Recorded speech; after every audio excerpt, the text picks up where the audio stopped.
സ്വതന്ത്ര ചുമതലയുള്ള സുരേഷ് ഗോപി സാറിനെ വിളിക്കൂ സാർ. സുരേഷ് ഗോപി സാറിനെ വിളിക്കൂ. കട്ട വെയിറ്റിംഗിലാണ്. ഇതാ പുറകിലിരിക്കുന്നുണ്ടാ, ചാണക്യന്റെ പുറകിലിരിക്കുന്നുണ്ടാ. ശ്രീ ജിതിൻ പ്രസാദ്.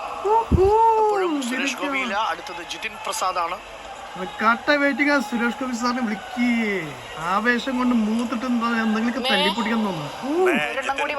പക്ഷെ റിപ്പോർട്ടർ ചാനൽ ഒരു രക്ഷയില്ലാട്ടാ, ഒരു രക്ഷയില്ല. ചാനൽ എന്ന് പറഞ്ഞാൽ ഞാൻ പല ചാനലുകളും നോക്കി, അയ്യോ കാണാനേ പറ്റില്ല, ചാത്ത ചാനൽ.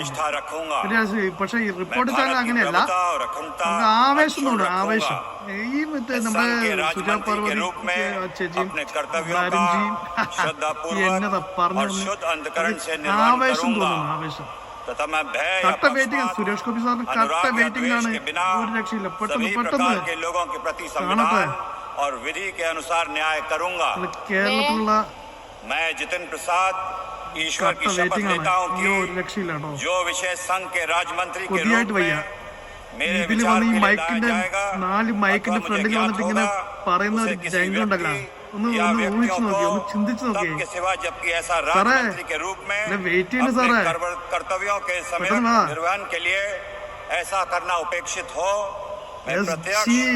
अथवा अप्रत्यक्ष रूप से संशोधित या प्रकट नहीं करूंगा. ജിതിൻ പ്രസാദയും ഒരു കോൺഗ്രസ് മന്ത്രി കൂടിയായിരുന്നു ജിതിൻ പ്രസാദ്. 2021 കോൺഗ്രസിൽ നിന്നും കളം മാറി മാധവറാവു ജ്യോതിരാദിത്യ സിന്ധ്യയൊക്കെ മാറുന്ന ഘട്ടത്തിൽ BJPയിലേക്ക് എത്തിയത്.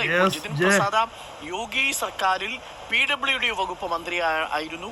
പിലിഭിത്ത് വരുൺ ഗാന്ധിയിൽ നിന്ന് എടുത്തു കൊടുത്തത് ജിതിൻ പ്രസാദയ്ക്കാണ്. ഇപ്പോൾ മന്ത്രിസ്ഥാനം വലിയ വെല്ലുവിളി നേരിട്ടെങ്കിലും പിലിഭിത്ത് കയ്യിൽ നിന്ന് പോകാതെ സംരക്ഷിച്ചു ജിതിൻ പ്രസാദ്. സർക്കാരിലെ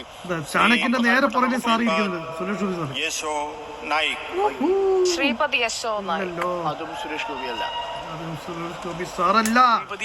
ശ്രീപതി യശോ നായിക്.